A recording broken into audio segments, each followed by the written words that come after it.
This week's episode on Crowdfunding Nerds, we get to sit down and interview Caleb Grace, a senior game designer at Fantasy Flight Games, talking about his past history and designs he's working on now and just overall game design advice. Let's get into it. Hey folks, this episode is brought to you by Hero Time Manufacturing. That is Hero Time, the numeral one.com. Hirsch Gleck has been a regular on our podcast. We highly recommend his services. He is a man of integrity. Hero Time, they can make anything. They've got competitive pricing and they even do game prototypes. So make sure to check out Hero Time, numeral one.com. A link is in the show notes. And if you use the code Crowdfunding Nerds 101, you can get a 3% discount on your production through them. Let's get back into the episode. Game begin. Let's go. You have my bow. Am I ad? That's awesome. Hey, everybody, and welcome to another awesome episode of Crowdfunding Nerds. I am your host, Andrew Lowen, and I am joined, not as always, but new to the show, returning Donnie Chase. You've been on a couple of times. Welcome back. Yeah, I've been here, I think, 4 or 5 times. You just gotta call me in when you need help. Oh, it all This is the blends Calvary together. This is podcast. actually, Yeah. this is episode 250 of our podcast, and that's crazy. And for episode to go through locks, we had to pass particular skill tests. We had to get go through metal detectors to even have access to the person who had access to this guy to talk to him. Welcome to the show, Caleb. Thank you. Sorry I had to go through so much trouble to find me. No, it was great, man. Really appreciate your acceptance and your company's allowance for you to be on the show and talk about all sorts of stuff.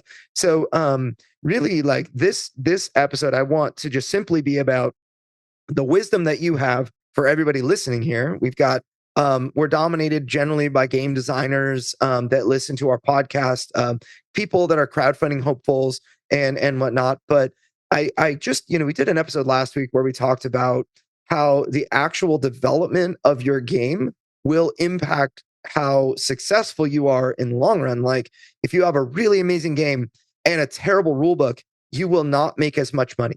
And, in the end, you do well, maybe in your crowdfunding, you promise that generally that the rule book is going to be in better shape than when it was on the crowdfunding page. But when people actually get your product and can't wield it because you didn't spend the time to make things clear, I mean, that just ruins the whole experience. And so we're kind of on a game design kick a little bit. How can people design better games that are more awesome, that keep them in business for longer and just bring people joy? So you're one of the top dogs that I can think of to ask these sorts of questions, but to prove it to the world that is listening, the hundreds of listeners, whatever, introduce yourself, share your street cred in the game industry and a little bit about yourself. Sure. Well, I'm going to just take all the hype out of that intro and just bring it back down to ground level where I exist. Yeah, I kind of backed into this career. Honestly, it was good fortune that my training is as an educator. My background was English education, and I was just looking for work, as a lot of teachers often do, with budget cuts and such. And my older brother was working at Fantasy Flight Games in Roseville, Minnesota, and he heard that I was looking for work, and he said, "Well, they just opened up a new card game design position here, and you ought to apply." And I thought, well, that sounds like a really cool opportunity. I might as well. I mean, a job is a job at this point. And so, to be honest, I've suffered from, what's that word? When you feel like a fraud? What do they call it? Imposter syndrome. Imposter syndrome. It just wouldn't come to me. That's my English education failing me there. I couldn't remember the right term. I honestly, for many years, I struggled with imposter syndrome because I applied to one design job. I did one interview and I got hired, and then after being there about a year, I saw how many people applied to these jobs and how many times they reapplied. and realized it was like a dream job for so many people. And so imposter syndrome doesn't mean I don't appreciate it, or that I'm not good at it, or I don't love what I do. It was just like, it really started to hit me after the fact of like what a big deal it is that I get to do what I do. It also kind of hit me after the fact that if I got honest with myself and started to reflect, I had always kind of been making games. I just never with the ambition of publishing them or doing it as a career. Like even as the kid, I was the kid on the block who'd be like, let's play this special version of tag, or let's play this new version of hide and seek I just made up. Like came home from Target with a super soaker. I'm like, how can we play hide and seek and involve this super soaker? Because I need to squirt my friends with this thing. So we just come up with these elaborate games, and it kind of became the thing in the neighborhood. They're like, oh, Caleb's coming up with another game. Um, and then really what got me the job though is I got really into competitive CCGs, like in the latter part of high school, but more like in college and shortly after. So like I came up through like Middle Earth, the Wizards, TCG, and then it was really my love of Tolkien that like brought me to that. It was my first card game. And then I thought this is really cool. And then they made a Star Wars one that was like everybody was playing it. So I got into the Decipher's Star Wars TCG, and then I think they lost the license to that around the time that I decided to start playing their Star Trek card game. By that time, it was their second edition, which they clearly learned a lot of lessons from first edition, and they made this really streamlined, super fun to play second edition of the game. And it turned out that where I was living in the Twin Cities, Minnesota at that time, was just this fantastic group of people, just incredibly inviting and generous. And they took me in and they kicked my butt a lot. But every game that I lost, I was learning and getting better until I kind of got to that competitive level where they said, Caleb, you should come to Gen Con with us and play at the World Championships. And so in 2005, I went to Gen Con for the very first time, and I took second place, which was just like, I just go every time I kept winning and moving up. I was like, "What is going on?" And then finally, I'm playing this kid from Germany in the final round. I'm like, "This is a true international event. Like, this is really cool." And so I ended up getting the runner up that year, my first year, and I thought that felt really good. I want to go back and do that again. And so my crew was really excited. I was really tight on money at that time, so some people in my group, they actually like bought me a badge and offered me a ride because they were like renting a 15 passenger van, said you can ride for free and stay in my room for free, like just so nice. Because they wanted me to go out there and see what I could do, Yeah. and that meant a lot to me. So this is back when they used to do 3 days. You could win a regional event to skip day one, right, to get a buy into day two. But if you hadn't, like I hadn't, because I was broke, I didn't think I was going, so I had to play day one, and I ended up winning day one, like first place, and I was like, that felt great. And they gave me a bunch of product for prizes, and now this was like extra meaningful at the time because people know Decipher's history. They were going through difficult financial times. They hadn't actually released any new Star Trek product in like almost a year. Yeah. And so here I am with like a fresh box of the new stuff, and no one else has got it yet.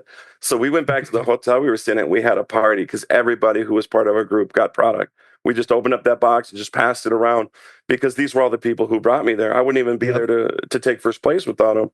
So that was a really special memory. Like we had a great time cracking open packs and seeing, oh, what'd you get? Oh my gosh, look at this card. And so that was day one. Day two, I went back, and now that was a marathon. That was 8 rounds of Star Trek, and each round's an hour, and then there's time in between. You're talking a 12-hour day Yeah. of card games. This is a thinking The game, World Series of poker.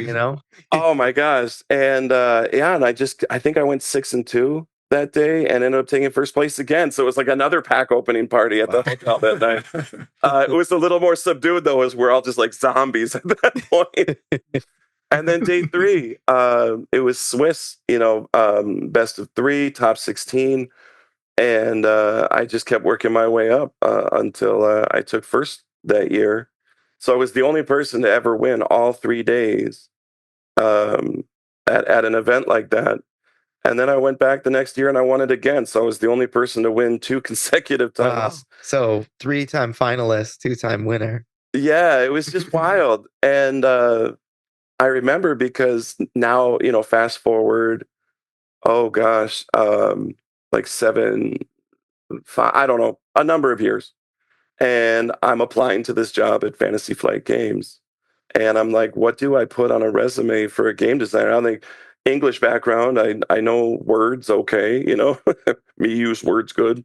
But I'm like, maybe it's worth putting down that I was like the 2-time consecutive Star Trek CCG world champ, And I wrote it down and I had to sit back and just kind of laugh. Like, what kind of alternate universe did I slip into where like this is something I put on my resume, right? Put it above the bachelor's degree. But it got me the interview. Like it came up when I went down. They were kind of like, "Is this true?" I'm like, "Yeah, it's true. Like it's verifiable." So I think when you talk about street cred, I think that went a long way actually, and I thought it was so neat then how all these nerdy obsessions of mine, like competitive CCGs, and then also just my fanatical love of like Lord of the Rings or Star Wars or Marvel comics, like they all became part of my business acumen, part of my repertoire of skills that I could bring when people would be like, hey, Caleb, we need to come up with a great setting and look for a new Lord of the Rings adventure. And I would just be like, well, you could go here because of this or there because of that, just start, Yep. Rolodex in your mind just goes, Angmar. Yeah, no, it's great. And I'm like, oh my gosh, I'm getting paid to play in this sandbox. Like, this is my favorite stuff in the world. This is awesome. So I think the highlight of my career has been the response I typically get to my products is people saying, like, when I play Lord of the Rings, when I play one of Caleb's adventures, I feel like I'm in Middle Earth, right? When I play Marvel Champions and I play one of Caleb's heroes, like I feel like I'm Spider-Man or I feel like I'm Wolverine. And then more recently with the Star Wars deck building game, it's been fun to see people react to like, oh my gosh, I just did the most like cinematic move when I crashed my Hammerhead Corvette into a Star Destroyer and blew it up and captured my opponent's base, and so that's been really fun. That because to me that all just kind of comes out of me very naturally. Just I love each one of these IPs so much, and it always disappointed me as a younger person playing games where it felt like I bought the game because it said one of my favorite IPs on it. But when I played it, I was like, this is just it's like a paint job over the top, and they want me to like add in the theme. It's like, no, that was your job. I'm supposed to experience the theme that you poured into it. So I really made a point of like, that's what I want to do as a designer was like bring all of that theme to it so that you didn't feel like you had to inject it yourself after the fact, but that it actually just came out, very authentic. Like, oh, this definitely feels like Star Wars, or this feels like Middle Earth. Hey, crowdfunding nerds, if you're looking for an awesome fulfillment partner for US shipping, you should really consider Bridge Distribution and Fulfillment. I personally use them. I've used them for multiple projects. They do such a great job. They also can fulfill Amazon orders and get you prepped for Amazon and their warehousing team. I have been so happy using Bridge Distribution. I'm really proud that they're sponsoring us. If you reach out, bridgedist.com, that's bridgedist.com, let them know we sent you. All right, now back to the show. Yeah, that planned experience I think is really important. For me, it's always been the vision for that I have for the player's experience needs to be like this. I want this magic moment to happen. How can I get that magic moment of like for me with the angels? Like how can I make it feel like you're this epically powerful angel that is just on the verge of defeat? Against all odds, you can come back or whatever. And for me, actually, one of the drivers was I was a big MMORPG player, and so I played a lot of that. That's like I was a huge competitive CCG player myself as well. Mostly like Magic, Yu-Gi-Oh, and Pokemon were my three. Yeah. And although I did play Star Wars, or I played Star Trek, Decipher Star Trek deck building game with droid destroyers. My buddy had like decks, and he would just smash me. I played a bunch of other ones, but that was my kind of we'll say the defining experiences came from MMOs for me.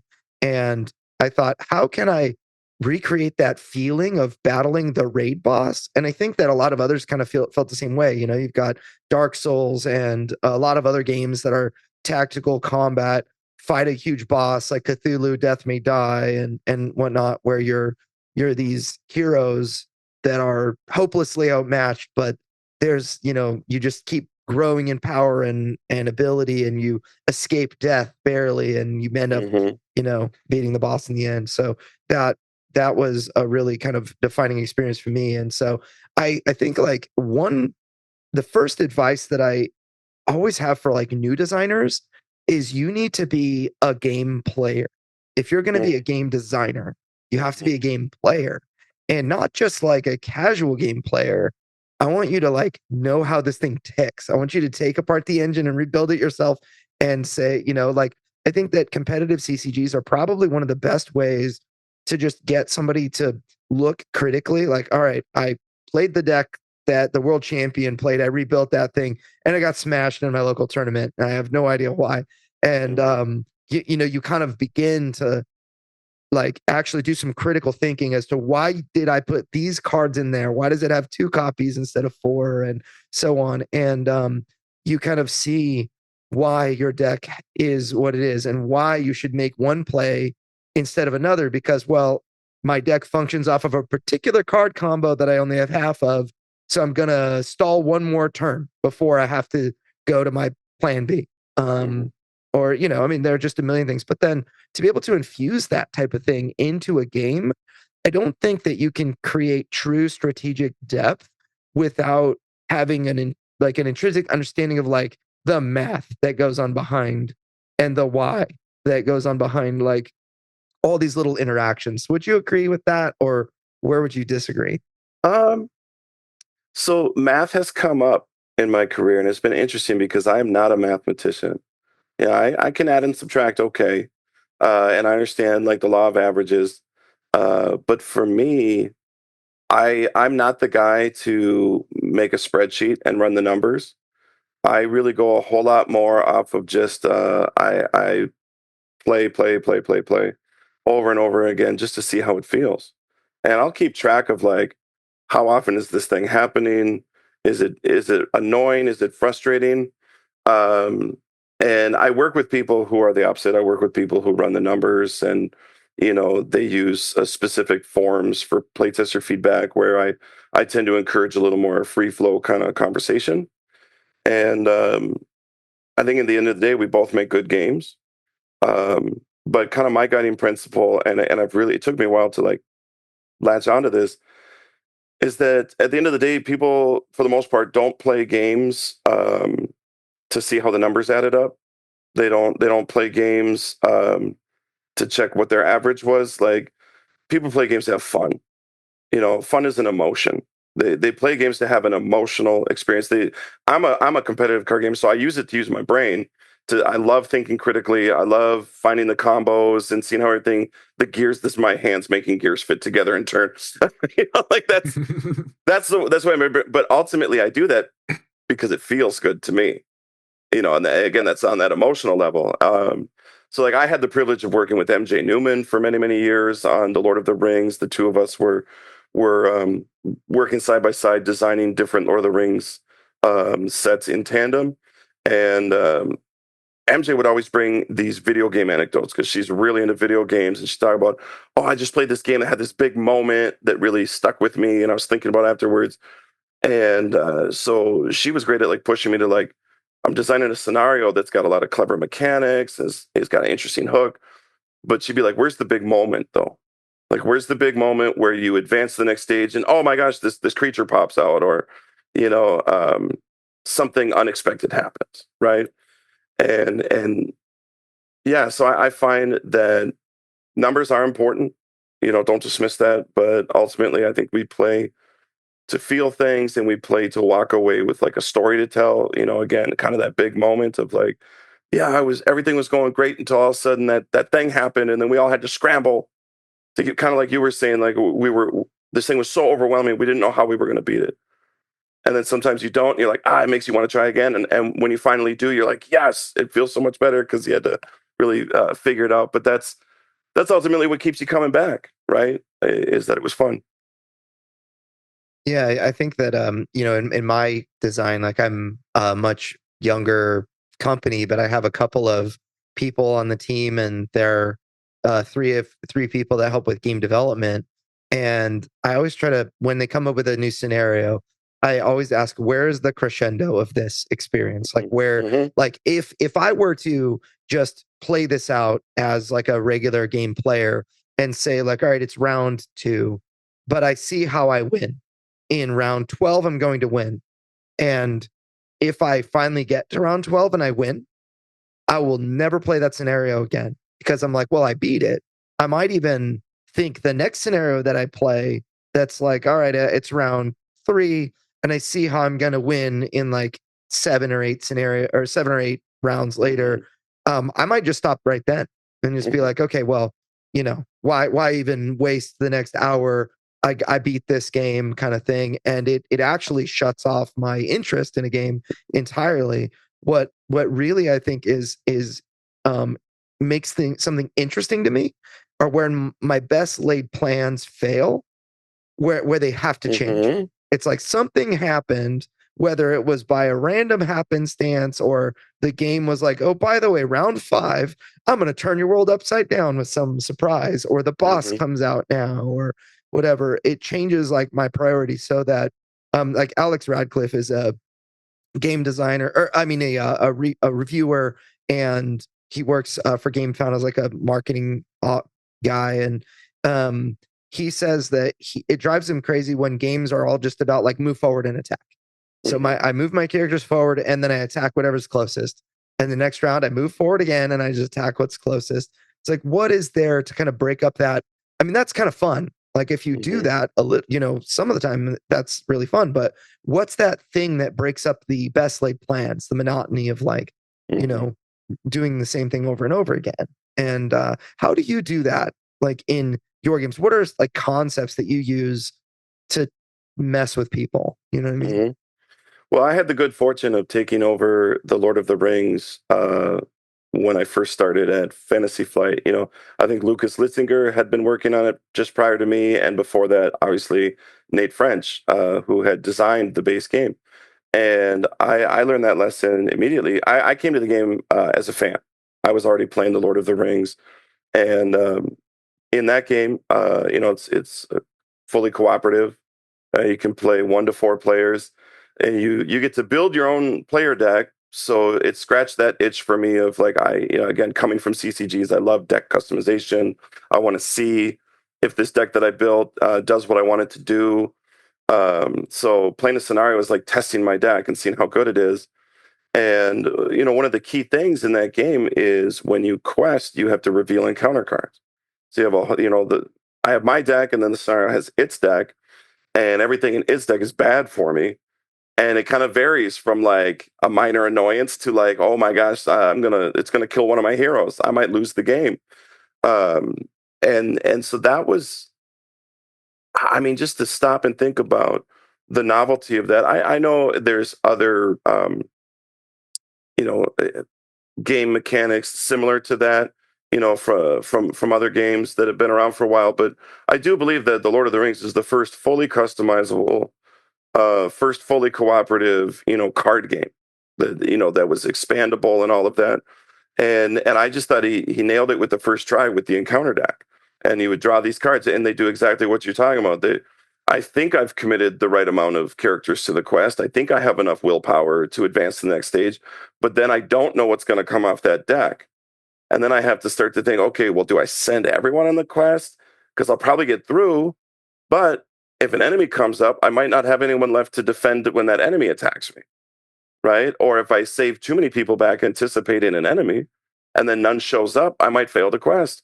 And I love that tension of I just don't know what's going to happen. And that obviously informs how you build your deck. And you hope you draw the right card at the right time to answer that situation. It feels great when you do. And when you don't, you're like, I need to dig for that card. And so I really do think a certain amount of randomness, that unpredictability is so important. But with that, we learned on the design side when I took over is people would complain if the randomness just felt unfair. you know, because everything might just be going swimmingly and you're doing great and you feel in control and you flip one card that's like auto lose. Like no one wants that. No one wants to be that Right. kind of. You have to zoom out again. Remember, people are playing games to have fun. It's not fun to spend all this time taking out the game, building your decks, setting it all up, sitting down to play. And as a parent, it's like I had to get my kids to bed first. I had to do my work day, eat dinner, put the clean up after, and now I'm finally getting to play, and I'm getting into it, and suddenly I just auto lose.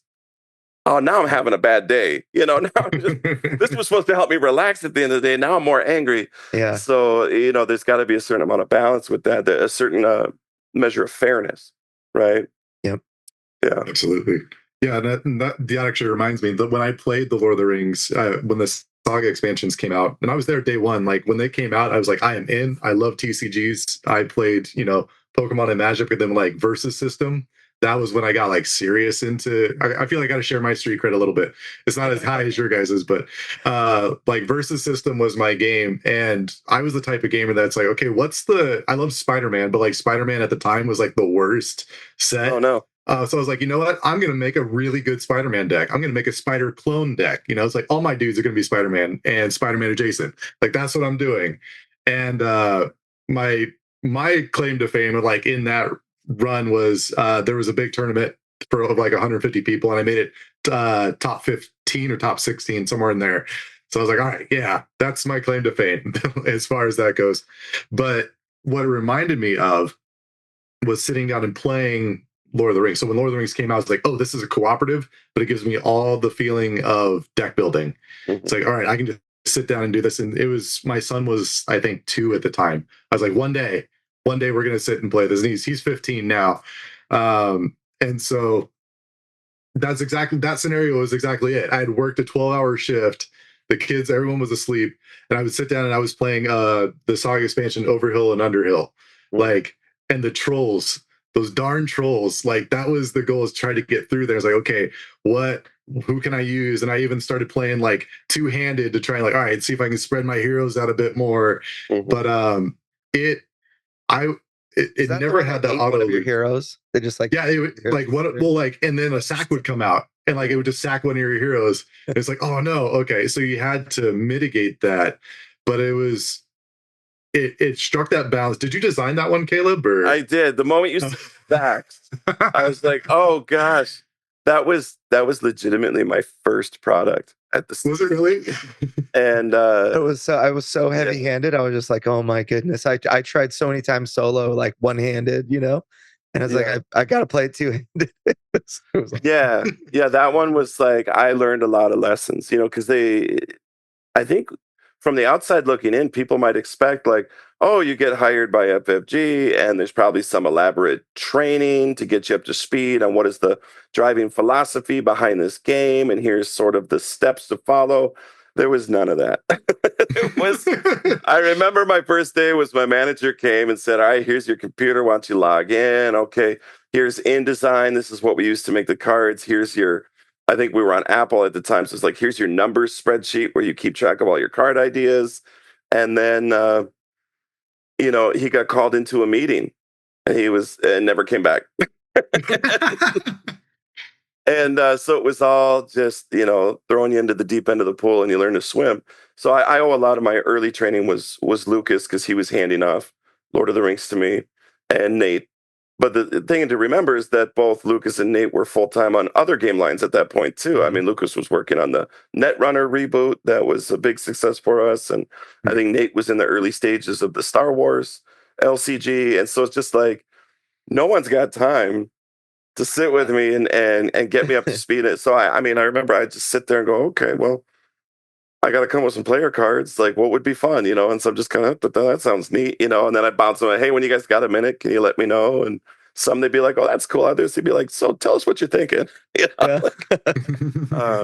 So I think, because I know there's some people out there have like played Lord of the Rings the whole time and kind of followed the path of my career. I think if you talk to any of them, they'll let you know, like, yeah, some of it started a little rough and it showed some promise, but it definitely got better as it went. And I think that's kind of the goal, is just a little better every day.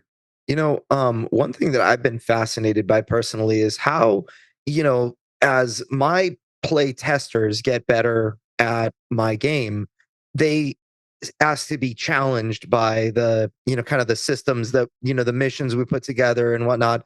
And I find myself creating missions that I remember when we did our first free scenario pack. So we do like a quarterly scenario pack release where we just give free content for players that love our game. And the first mission was so difficult that everyone just, I thought it was like mid-range difficulty. Nobody could beat it at all. And I realized like I'm not designing games for my playtest or for my like internal playtest team. I'm designing for like the people at large that may have half a dozen games or less under their belt. And they're like, I'm going to try the Christmas scenario because that sounds fun. Can't wait to bond over this at Thanksgiving with my family. And it's like the most miserable, difficult thing ever. How do you kind of factor that in? Because you're probably pretty good at like Lord of the Rings or Marvel Champions or even Star Wars the deck building game. I've gotten better. I've gotten better, but you're speaking my language with your experience. I had the exact same experience. The exact same. In fact, I think every single person at FFG who has worked on a cooperative card game has gone through this experience, because the loudest voices that you hear responding to your work are usually not representative of the majority, right? It's usually your most devoted hardcore players that go on the internet and send the emails and express their opinions. And it's tough because when you're a new designer and you're not very sure of yourself yet, you're looking for feedback. And so if that's the only feedback you're getting, you're going, okay, I guess my scenarios are too easy because this guy over here says he beat it on the first try and he wants something harder. He's getting bored. So we'll make it harder. Like, making scenarios harder is not difficult to do as a designer. It's much harder to find the fun, to find that right balance of firm but fair, right? Where people are being challenged, but they don't feel like it's unfair. And if you strike that balance, you're likely to never hear about it from the community, especially if you're making like a co-op LCG where people mostly just play at home with their family and they never go online.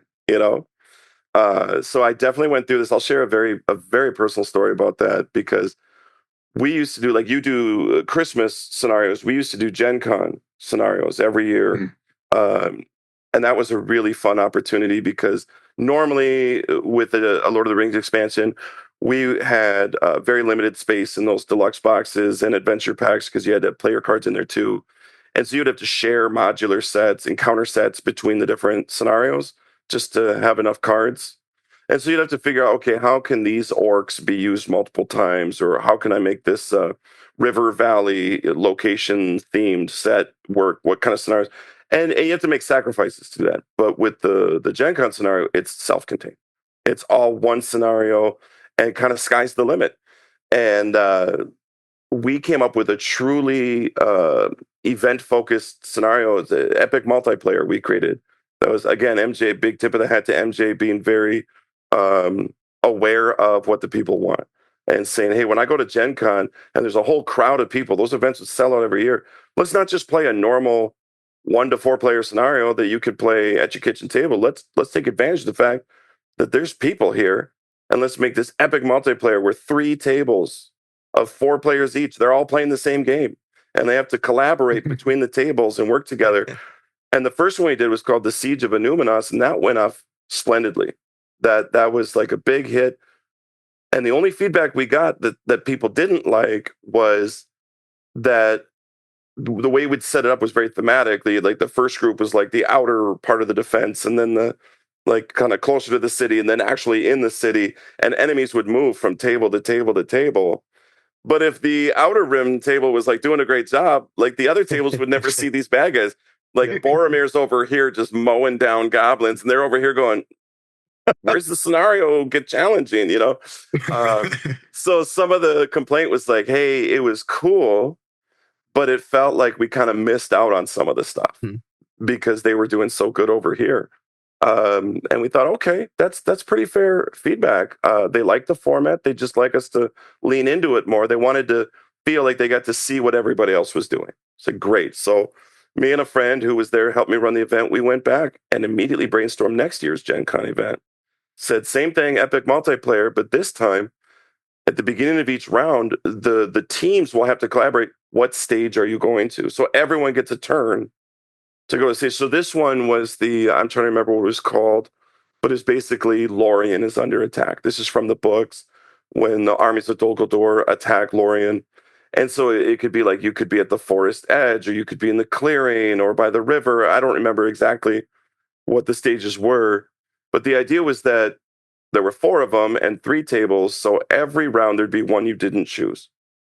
And every time you didn't put enough progress on each of these stages, you'd have to deal with a negative effect. So there would always be one negative effect. The whole group was going to deal with it because it's Lord of the Rings. Get wrecked. And then the other 3, though, it was up to the team that chose that one to make enough progress to deal with it so that the whole group wasn't punished. So everyone was depending on everybody. That much was great. So like the whole design we felt was very solid. We're very proud of that. However, here's where I relate to you. Here's where things broke down.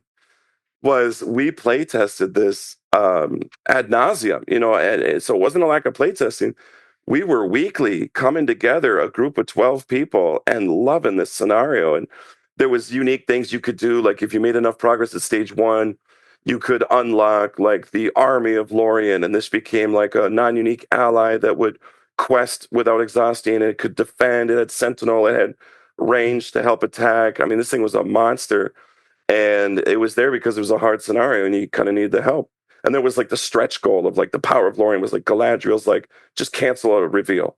Just like, whoa, like when you're really in trouble, use your one time, get out of jail for your card, cancel a reveal, something like that. And it got to the point where we were just like crushing the scenario. And my testers are starting to say, I think it's a little too easy. Like we love the design, but I think you should make it harder to get this army, make it harder to get this canceled, because that's part of what's making it so easy. And so I'm like, all right, okay, yeah, we can do that. And this is where I learned, like, okay, you know what I wasn't taking into account when I said that sounds reasonable, because we made it a little harder. Then we got to Gen Con, and everybody at Gen Con got absolutely demolished by this scenario. And honest to goodness, I don't know how much fun they had. I think people recognized the clever design and were like, that's cool that we get to trade places, but it's not fun just being like overrun turn after turn after turn with all these aggressive reveals. And you feel like you're barely able to keep your head above water. And suddenly there's like, a troll sitting on your head. It's just, and I was like, oh no, like they're not enjoying it. And the only reason was it was too hard. And that's when it clicked, like, okay, my group was the same group of 12 week after week, coordinating their decks, min-maxing everything. They knew what cards were in the deck. They knew what to look out for. Like these were basically professional card gamers at this point.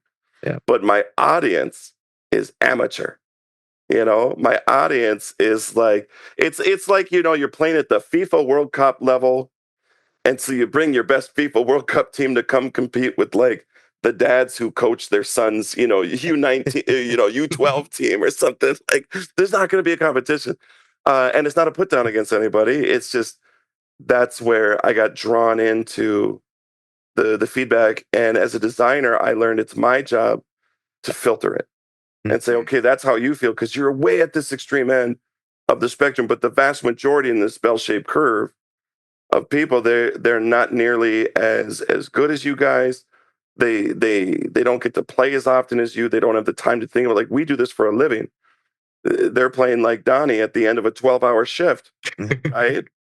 And so that was a tough lesson, and I never let go of that one, because it really was a disappointment for me to feel like I had this thing I was so excited to share, and then I overdid it.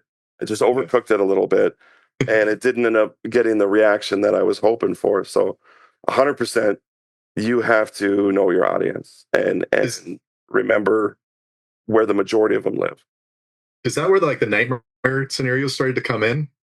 A little So bit. like where they started, okay, because I remember when those came out, I'm like, who in the world is playing those? Like, because that's what it felt like. It's like okay, you guys kept complaining a bit about it being too easy, and I'm like, it's not too easy. I even house ruled like, okay, whatever their their threat level was, like you divide that by 3, that's how many resources each person gets to start with. That just helped me like get into it a little bit quicker. Yeah. It's like, because I'd be like 3 turns in, I'm like, I'm overrun. Like, all right, Elrond, he's got a high threat, so he's got more resources than Sam does. So there you go. He's got more at his disposal. So that was my little house rule. But we made difficulty modes for sure. Like Nightmare was something Nate pitched, which was really cool. He just said, but when he pitched Nightmare, he didn't pitch it as like a line, that would follow every release ever. He really just thought, because we were several years, maybe even 5 years into the game, the life of the game at that point, and he thought, the core set scenarios by comparison to the new stuff seem very weak. Like there's no reason to go back and revisit Passage through Mirkwood. If your deck can beat Encounter at Almundin or the Morgul Vale, right, you're just going to stroll through the Passage of Mirkwood. And so he thought, wouldn't it be fun if we released some new encounter cards that gave you a reason to go back and play? So the initial thing was very successful and very well received, because it was basically meant to go and update these old scenarios, kind of make them relevant again. And those sold very well. People really were like nostalgic after a few years had gone by. They were very excited for a reason to go back and revisit those core set scenarios. And then I think leadership saw the sales numbers of those first ones and said, oh, we got a hit on our hands, so now we need to do them for everything. And then it became, I think what you said, where it was like, we're making Nightmare versions of difficult scenarios. And it was like, why? And it was like the Wild West in those days, where like the ship was moving so fast, there wasn't always time to like, check the depth gauge, and see where we were. And I remember, because we got halfway through the Saga expansions, right? There's Nightmare stuff up through, I think, Helm's Deep, but like Land of Shadow never got it. Nothing after that, because someone decided at that point to like make a budget and run the numbers. And they were like, oh, stop everything immediately. We've been losing money on these for like a year. Like, we gotta, no more. Yeah. Now, luckily, we had other outlets for the art, so it wasn't a total loss. We took a lot of that art and we made different products with it. But it was, game design's funny like that, depending on your approach, depending on how busy leadership is with other things. If they have time to come in and we didn't have a dedicated producer at that time either. That was something that's changed now. Now we have someone whose only job is to like run the numbers and check the quality of products and make sure that we are, profitable, which is a good thing. That's awesome. Yeah, one of the things that I did with my game, I thought there will be different levels of skill. I myself am someone that seeks out those experiences, but then I know that there are others, like the Magic the Gathering analogy is Spike, Timmy, and whatever it is, I can't remember, but Helen, let's say, Helen just is playing for fun. She just wants to have a good time. She wants to combine green and blue because they're pretty, and winning doesn't matter, just spending time matters. And then Spike, winning is fun. So he's going to do the best combo, the thing that will win the fastest, most consistent, and tournament guy. And then there's Timmy that wants to win, but he wants to win in a cool way. He wants to win with deranged hermits and squirrels, or whatever, just I have 10 squirrels that trample you, or whatever. Yeah, that's where I hang out. Like, I have 40 Spider-Man, deal with it. And I think that each of those kind of personalities shine, but I thought there are those, I want Spikes of the world to look at my game and think, this is a great outlet for me. But then I also don't want that to cause the exclusion of, the Timmys and the Helens or whatever. And so I created multiple difficulty levels with talents that kind of start changing enemy behavior, like new ability cards, if you will. And it kind of scratched an itch for me. But then I ran, I always do a yearly poll of all my the Deliverance fans and ask them like, how far have you made it through the campaign? What difficulty level have you played? Like, what's the highest difficulty you've played? What's the average, like, typical one you will play? And I was really blown away at how weighted the average difficulty level is. Like, if there were let's say 5 or 6 difficulty levels, the average is at 2, meaning like the bell curve, about 80% of my players are at 2 and below.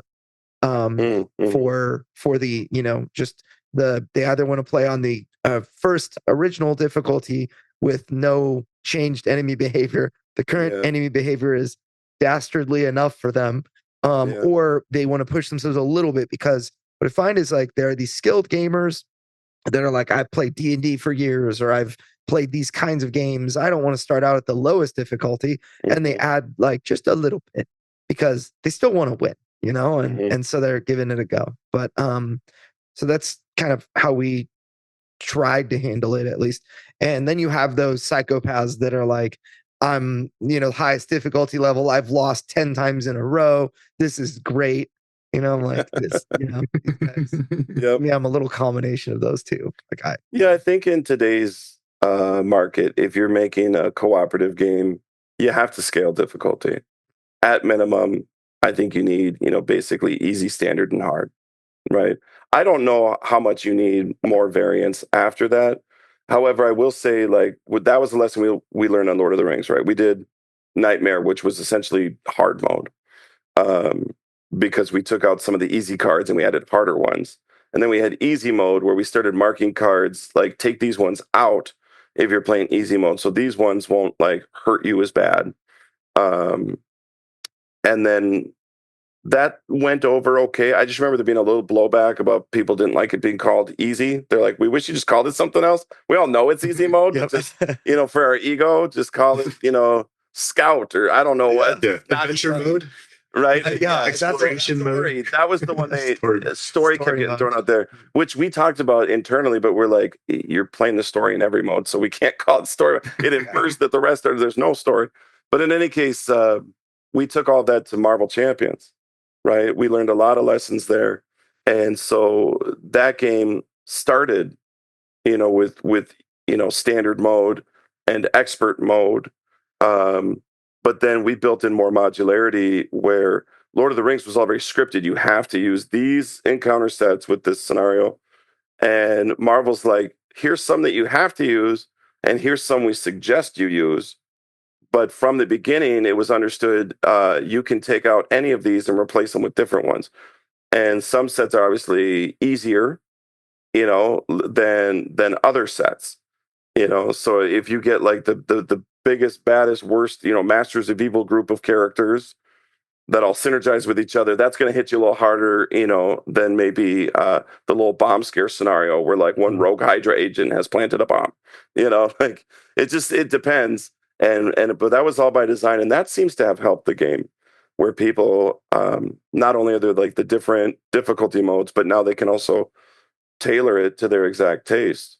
Where on the team internally, we loved that everybody at some point, has played Rhino as the intro scenario. Later on, we released like the Goblin, Green Goblin scenario pack, and it came with a bunch of modular sets, including Goblin Gimmicks, which was like the glider and the pumpkin bombs. And we're like, every Marvel Champions player ever has seen that and said, I'm going to put Rhino on a Goblin glider, and it's going to be amazing. And it was great because like that's what we laughed about internally, and then that is exactly what the community did when it went live. And so I do think, the modular difficulty is super important, and finding ways besides just easier, harder, but maybe making it more customizable is, if that's possible, that seemed to do wonders for the line.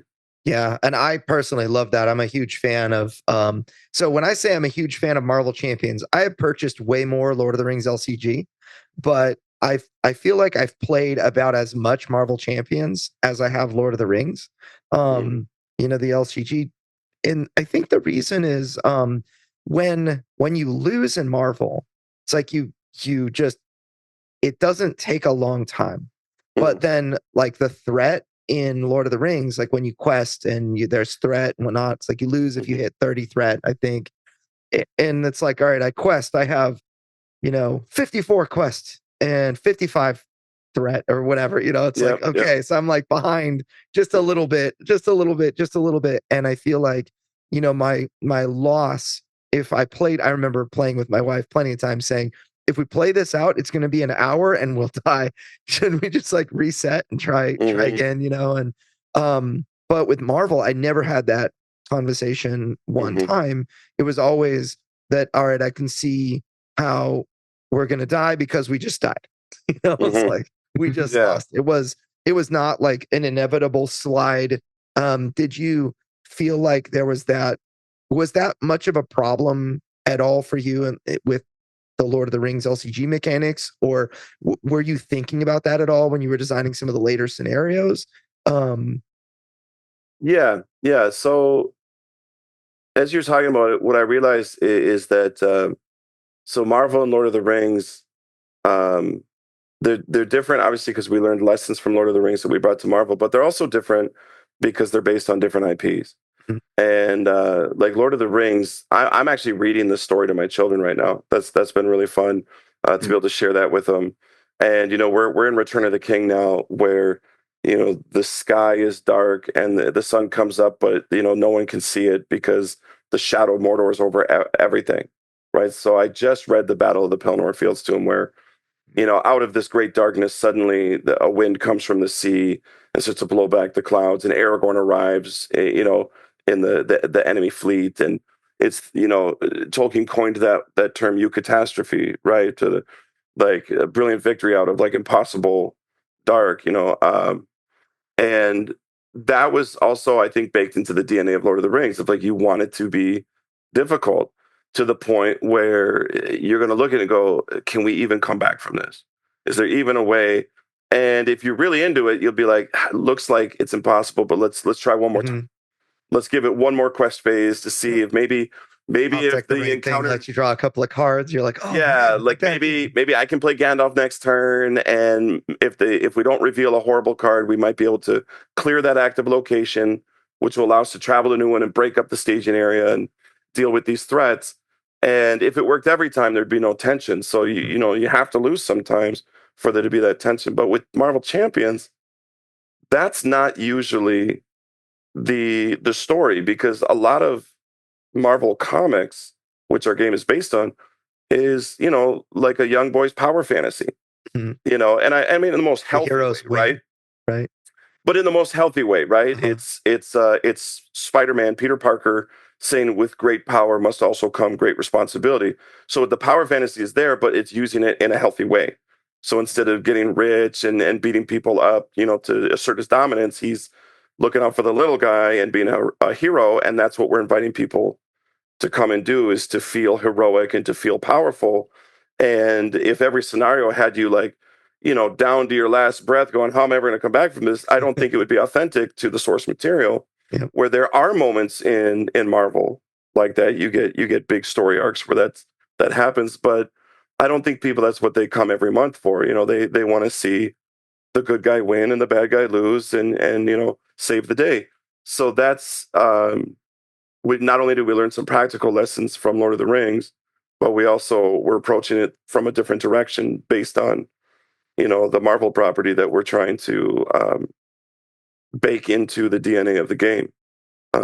So I find that different people resonate with different games depending on whether they're more of a Marvel Comics fan or more of a Lord of the Rings fan. It just depends what they want. And so it's nice to have different offerings.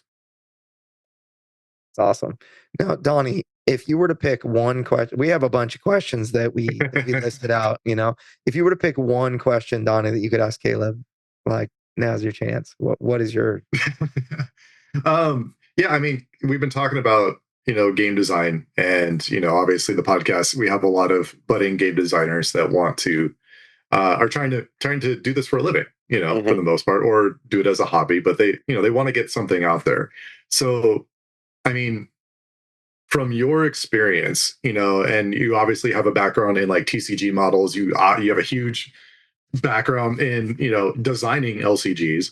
So like if you were to advise someone who wanted to make, or and also with the Star Wars deck building game, so you actually have 3 different models of card game kind of under your belt is for your experience. It's like, so if somebody wanted to make a card game, like even in today's market that you can see, as much as you can speak on it, like what do you feel like would be a good way to go for like an independent, like solo game dev? Like what would be like, something that would be a good way for them to go, or what pitfall should they avoid, That's a great question. And I've got like 2 answers for me in my head simultaneously. And I got to caveat all of this with I've never independently published a game. So I'm not the authority on that. I've only ever worked at Fantasy Flight Games. In 4 days here, I'll be celebrating my 14th anniversary with the studio. And I'm very excited about that. And I do get asked sometimes as a result of like, oh, how do you find success in the industry? And the reality is, like, I really can't tell you. Like you guys heard at the beginning, I kind of backed into this career. I don't think many people are going to replicate my personal experience.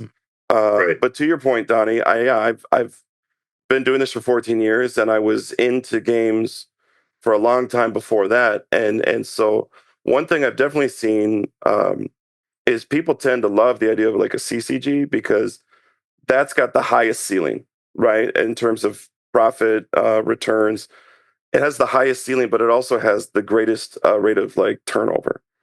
I'm always a little bit amazed to see how many people year after year after year are pitching a new CCG. It's like they didn't do their homework. It's like they didn't look and see how many were out last year and the year before that and the year before that. Like everyone thinks about Magic the Gathering, Pokemon, and Yu-Gi-Oh! Like, oh, CCGs are so hot, but like those are the only 3 that have really had that level of success and combined at the same time with that level of longevity. There's other games that have been around for a long time, but they haven't had that success. And there's some games that have had some measure of success, but they didn't last very long.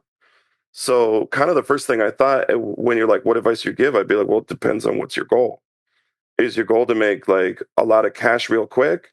Maybe go the CCG route. Maybe you'll be that flash in the pan that gets a lot of success right away and you make a lot of money in that first year and then it's gone. And maybe you don't care that it's gone because you made a lot of money. I'm not saying a CCG is guaranteed to make you lots of money, though. I'm positive most of them don't because it's such a competitive market right now. Because those big 3 I mentioned, they're still around. They're still going strong. But now there's all these other new contenders. I didn't plan it this way, but I'm wearing our Star Wars Unlimited shirt. I was out there at the Galactics volunteering some help, and that's finding some measure of success, which is great. But it also has the weight of the Star Wars IP behind it, and then there's, I think, Disney Lorcana. The Disney IP is huge. Like, I don't know. This is just me personally. This is not FFG insight. This is not, I don't have a crystal ball, but I just wonder how successful CCG really can be without a strong IP to help it break through. I know like there's a One Piece TCG that's doing pretty well. They just announced a Gundam. When I think of TCGs that aren't based off of popular IPs, there is Magic, which is like its own thing now. But you can't, I mean, that's just, it is kind of its own IP now. It's its own thing. You're really not going to be able to chase its success. It's even using other IPs. I've heard a lot of talk about, that's true. That's true. They're doing Spider-Man and other sets now. Yeah. But I've heard a lot of talk about Flesh and Blood. I don't know that game very well. Is that based on an IP? No, that was the one I was going to bring up. Is like that's the one that it's its own kind of fantasy world. Yeah. And we actually talked to a guy. Go ahead, please. Sorry, we talked to a guy that like he helps promote it because one of the things he was saying, he teaches people how to play because if it's sitting on the shelf, no one's just going to walk in and buy it unless they know the game already. Yeah. So, but that's a great point too. Is like you have people who are passionate enough about it at the stores promoting it. And we've been fortunate, like with Marvel Champions, I've heard stories too from store owners or employees who are like, "Oh, I love your game," and I started a Friday night group. People come to the store and we demo and we offer them, "Hey, buy any hero pack and join our game, and we'll teach you," and stuff like that. You need to instill that kind of passion. But I think Flesh and Blood is kind of like of the really popular ones right now, again, I'm not the expert, I'm not the authority, but that's the one I can think of that kind of bucks the trend as far as like it doesn't have its own IP. However, it's also a product of its time, I think. Big asterisk on all of this, but I believe that game really rose to popularity at a very specific moment in time where I do believe Magic had kind of toned down their competitive scene for a while. And then Flesh and Blood was sort of like, well, we'll have a competitive scene over here. And, you know, anything that happened pre-pandemic or during pandemic just doesn't necessarily apply to post-pandemic, right? Yeah. And so I do believe it was a little bit of private time. So there was some savvy business acumen on the part of the people behind, and I have no inside knowledge to that. I just, from a distance, I've never even played the game, so I hate to comment even this much. I just, when I see a successful TCG, it's 9 times out of 10, it's based on a strong IP, right? Like the Decipher Star Wars game or Decipher's Lord of the Rings or Star Trek games. You know, they grab something that already has such a strong following. And also, I suppose if you look at a Venn diagram of who are the kind of people who like this IP, how many of them play card games? You know what I mean? Yeah. I hear there's some great boy bands out there. You know, like there was an NSYNC concert while I was at this event. So I don't know what the Venn diagram is though for like an NSYNC card game. You know, maybe not a lot of NSYNC fans like a K-pop Demon Hunters card game or something. Yeah. I don't know. You know. So I think you have to be really, really strategic about like what you're going after and what your goals are. The market is so competitive now. Honestly, if I didn't have, a popular IP and a robust studio like FFG, like would I have a deck building game to my credit? Probably not. At least not one that's found in stores easily, right? So I really think about that. Like I don't know what the secret is. If you don't have the IP, if you don't have the weight of a studio, how do you break in? I think at that point, what you have to get honest with yourself about is all you have is passion. And can you communicate your passion effectively enough to win people over? And that's something that I feel that's been brought up in my career is people say, well, whatever Caleb does, he's really passionate about it. And so that's kind of nice. But for me, it's like the cherry on top. I've already got the IP. I've already got the studio. My part is to bring the passion, to do these kind of interviews, talk about what I do, to show up at Gen Con or other events. And so I do love that people get that from me. And I think that'll get you somewhere. So, when it comes to CCG, LCG, self-contained deck building card game, you got to do what you're passionate about. You got to find what makes your thing different, right? What sets yours apart? What does it offer that other games don't offer? Like, why should I play yours instead of this one? Right? When I walk in the store and I see them all side by side, why am I going to pick yours as opposed to all the other? Because there's so many offerings at this point, right? Right. And the store has Friday Night Magic, my wife, Sunday Pokemon, and yeah, my wife and I talk about that. She works with businesses and stuff and trying to help them come up with like a business plan. And one of the things we talk about is exactly that. It's like, what is your game doing? That's different. So in the marketing world, it's very much like, what problem are you solving? Right. And so with the TCG, I mean, one of the easiest things to look at is like your resources. That's been the biggest problem through Pokemon, Yu-Gi-Oh, Magic. It's like dealing with your resources. So it's like, if you can solve that problem in a really creative way, then you're onto something. And that's actually something that drew my attention to Star Wars Unlimited in the first place. Was like their resource system was simply, it's like you have your cards, all the cards you want to play, but if you want to be able to play them, you have to choose one that you never get to see the rest of that game. Like that's a really clever, interesting approach to that. Where other ones like the Gundam card game is just, you have a resource deck off to the side and every turn you get a resource and that's all it's for. So I feel like for a TCG, it's like solving that problem in a fun, interesting way is what's going to set you apart. And then from there, from a marketing side, it's like, okay, pushing that, it's like, hey, you tired of that? It's like, here's this fun, mechanic for your resources. But then I feel like from there, it's got to be really grassroots because people have been burned so many times before with that exact scenario. And again, that's from, what we do and being able to look and keep a tab and kind of keeping a pulse on the industry of things.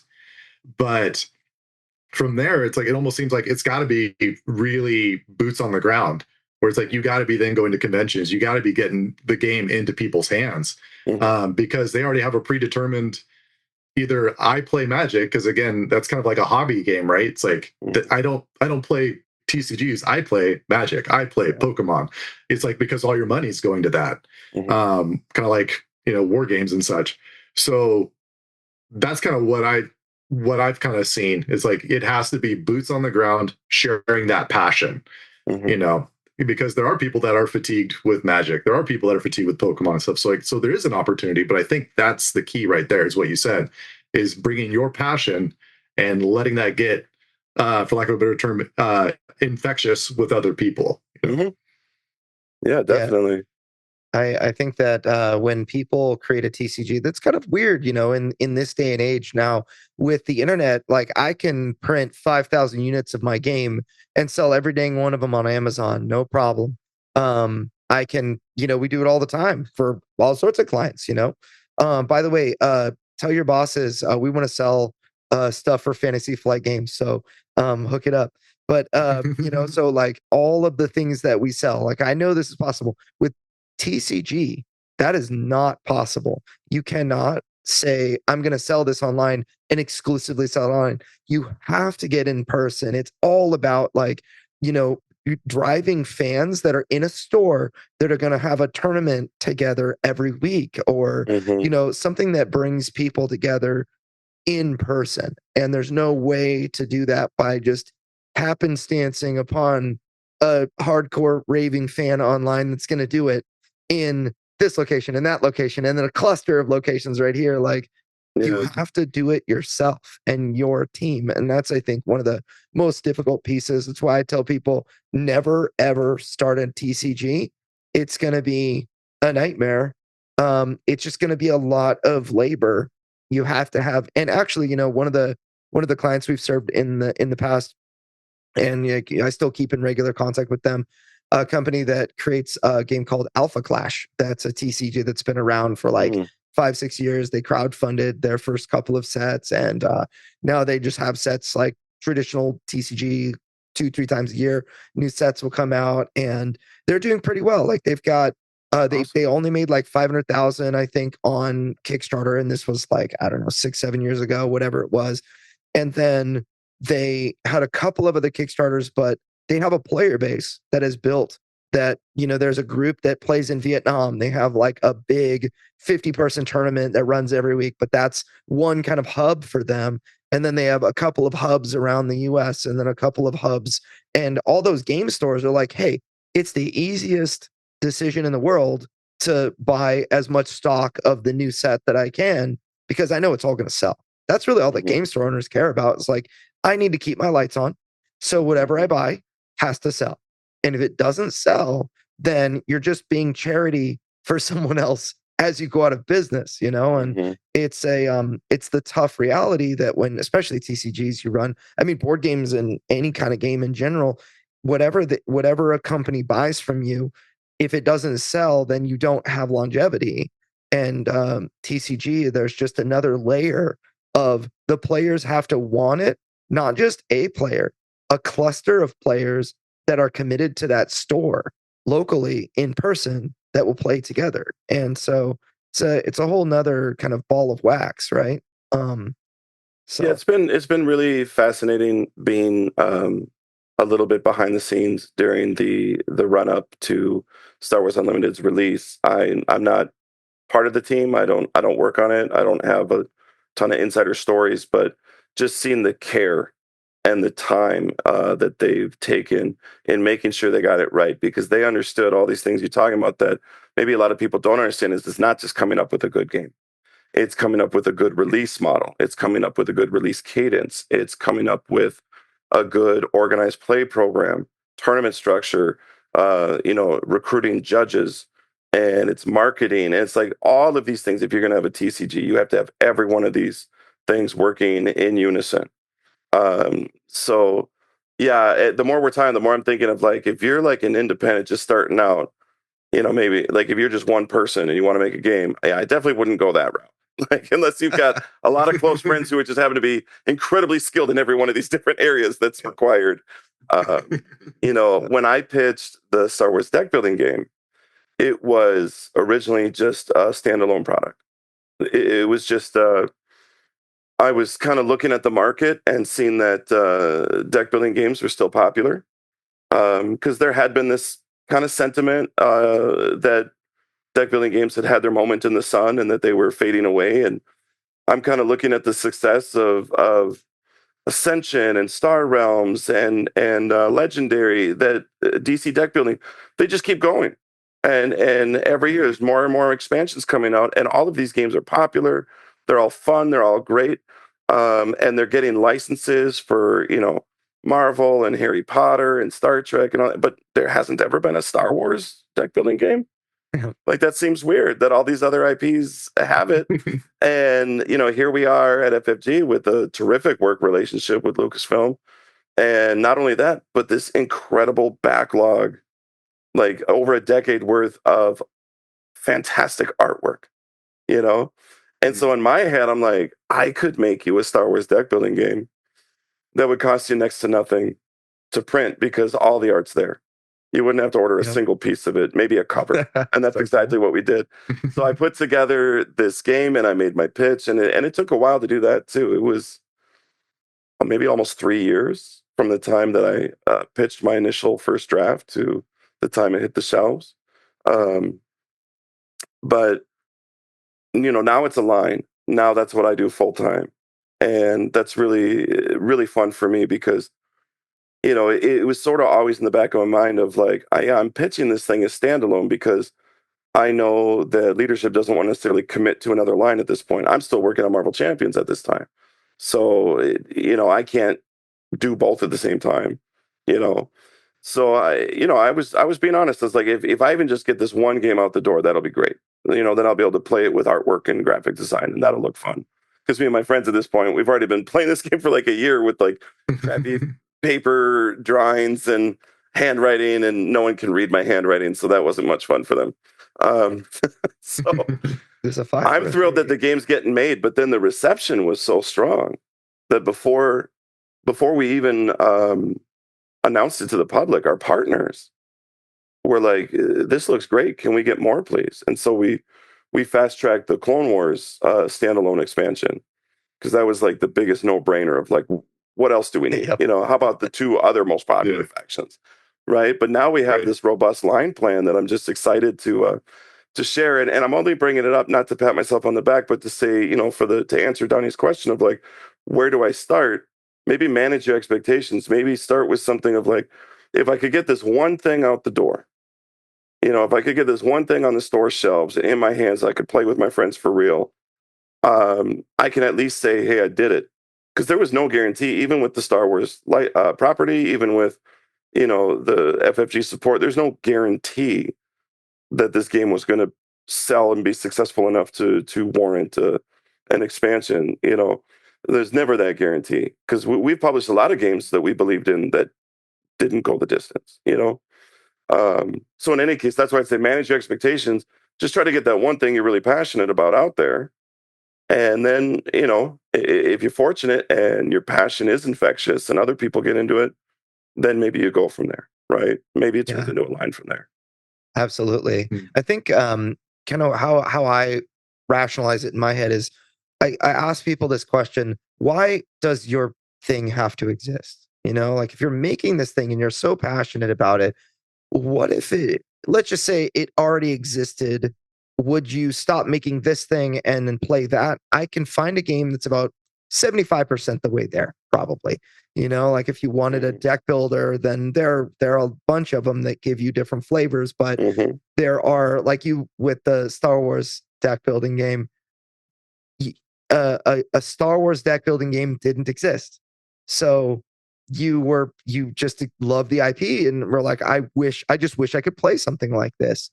And that is an excellent reason to make a thing. Like we can get 75% the way there with Star Realms, but it just does not scratch the itch. You cannot force choke someone as Vader or or whatever, right? And so I think that it's a great like passion blended with a little bit of experience when you're seasoned enough to know that the thing you really wish existed doesn't. That's when I think passion and the skill set that you have built over time, you can really combine those. And then it's almost like oh gosh, like a dog with a bone, where you're like, I'm gonna discover how to make this work. And you just kind of search and search and search and dig and dig and dig and find, turn every stone over, play testing, and then all of a sudden it moves from the time you're, flipping cards and moving cubes to actually feeling like you're force choking your opponent as Vader. It's like, wow, it actually you kind of feel like you experience the story at a certain point, and it's a really amazing feeling, I'm sure. But then I think a lot of other designers tend to fall short in the questions when I ask them why, and why must this exist? And they don't really have an answer. It's kind of like, because I want to make it, but it's something I think that's deserving of critical thinking. It's not to say that there's not an answer. I think that there's value in knowing why it must exist, because then You got to find your niche. Yeah. If you're not filling a specific need other than to satisfy your own creativity, then I don't think it's fair to expect a lot of sales. There's nothing wrong with making a game to satisfy your own personal desire. I think that's very healthy. Like I said, when I reflected back, I was making little games and stuff on my own without any expectation that I would ever publish them. It was just an outlet for creativity, and that has real value in and of itself. But if we're talking strictly about trying to find success through like Kickstarter, GameFound, like what's gonna attract backers and support and get stores to carry it, then yeah, you need to be talking about what is my niche and how am I doing something that no one else is offering. Yeah, absolutely. And that's a really, really great thought to end on. Caleb, how can people connect with you or connect with FFG on, whatever it is that you guys have going on? How can people snag Star Wars, the deck building game? Yeah, so I don't do a lot of social media or anything. So there's no real way to like follow me. But you can find Star Wars the deck building game like at our Fantasy Flight Games, .com website in the products page there. It's if you want to learn more about it, it's there. There's also a ton of reviews and stuff on YouTube. I think people have been pretty generous with their feedback. So that's been really gratifying for me as a designer to hear people talk about their favorite things. In fact, if I could shout out Jamie Stegmeyer from Stonemeyer Games, it is a real privilege to be in this industry and to, work in the same sphere as people as passionate and talented as he and his team are. So, he's featured the deck building game a couple times in some of his top 10 lists and things like that. And so that's always really cool to hear that it's not just my friends and family really digging the game. The sales are there and other professionals are taking notice. So, yeah, if you haven't tried it yet, I hope you get a demo somewhere, give it a try. I hope you like it. I'm having a ton of fun making it. So we just announced the Mandalorian faction pack, which is our first true like expansion product, right? Because the Clone Wars edition was like a standalone expansion, right? So you could buy either one. Neither one required the other. But now the Mandalorian faction pack requires that you own at least one of these. And it basically works to let you take out any one faction and put the Mandos in their place. So, like I say, I have the Rebel versus Empire game, and I've been watching the Mandalorian TV show, and I go, boy, it'd be really fun to take Din Djarin and Grogu up against the Empire. You can do that. You just take out the Rebel cards and you put in the Mando cards. And there's even a Mando force track card that you lay over like the one end of the force track so that it even shows Empire and Mando like on the force track. That's nice. And with that, with the introduction of our first standalone faction, we also introduced 3-player mode, which is something I'm also incredibly excited about and proud of because I read a lot of the feedback that is out there. And, one of the things people would bring up is, hey, I love that I can play this 1v1 or 2v2, but it's tough if there's an odd number. A lot of times there's like 3 of us hanging out and we don't really like to watch. And so now you don't have to. And in fact, we're going to be live streaming. This probably won't come out in time for the live stream, but we'll be live streaming the 3-player later this week, and people get to see what a lot of my testers and friends are saying is their favorite way to play the game now. That's awesome. So that's really exciting for me. So yeah, that's kind of what I'm working on at the moment. Really excited about it, and I hope that passion's still infectious. Oh, it sure is. It's infecting me. I'm like I just want to get into designing my stuff now. There you go. So, well, thank you so much for your time, Caleb Grace, senior game designer over at Fantasy Flight Games. Let's have Robot Richard send us on out. Well, that's all the time we have for this week's episode of Crowdfunding Nerds. For more resources, articles, and to listen to past podcasts, please visit us at crowdfundingnerds.com. And if you have a crowdfunding question, we also have a page on our site where you can send a message directly to us. Please visit crowdfundingnerds.com/question. And if your question is a great question, we may include it in a future podcast. Thank you all again for listening to this week's episode, and we'll see you next week. Stay nerdy.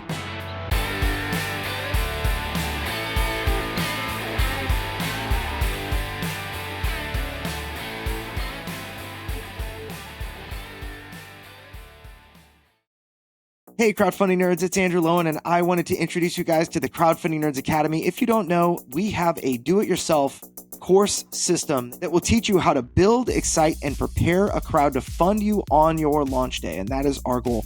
I have used these systems to help raise over $30 million for tabletop campaigns, over 200 tabletop crowdfunding campaigns since 2019. I've generated over $100 million through e-commerce sales using these processes. These courses teach you how to replicate our results. They're made for the small creator. Over 150 of those people were first-time creators. These courses contain hundreds of hours of podcast discussions and tons of details that are almost impossible to find on the internet. And they have been distilled into concentrated courses that you can absorb quickly. They are designed to generate results. We hold nothing back. Visit crowdfundingnerds.com/academy to learn more, or just Google search Crowdfunding Nerds Academy.